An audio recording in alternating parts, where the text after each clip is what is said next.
वो कहावत तो तुमने सुना होगा, रमजान जाने पठान जाने। السلام علیکم ورحمت الله وبرکاتو ملګرو امید کوم چې ښه به روغ جوړ وئ وروڼو نننۍ ویډیو چې زموږ کوم دا د رمضان د روژې باره کې ده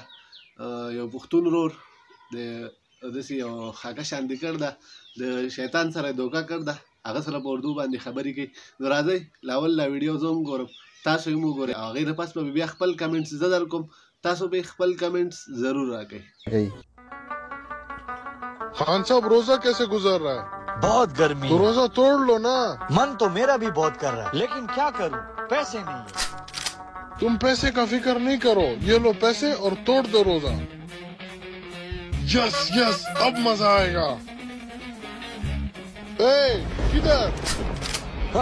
इफ्तारी का तैयारी करने। रोजा तोड़ने के लिए मैंने तुम्हें पैसे दिए थे, तुमने मेरे साथ धोखा किया है। अगर तुम शैतान है तो हम भी पठान है। वो कहावत तो तुमने सुना होगा, रमजान जाने पठान जाने।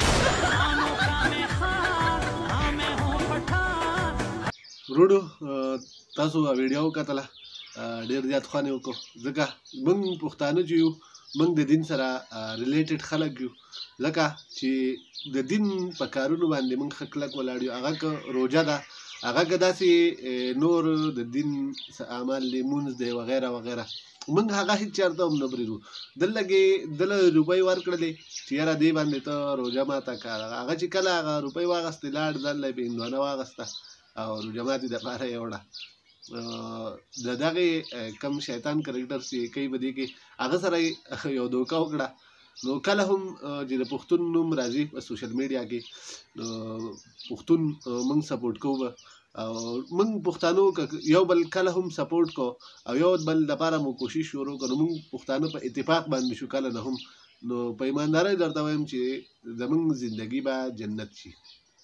څه وجه ده موږ پښتانه اتفاق باندې نه یو بل سره نو زموږ زندګي چې ده هغه دغسې ګډه وډه روانه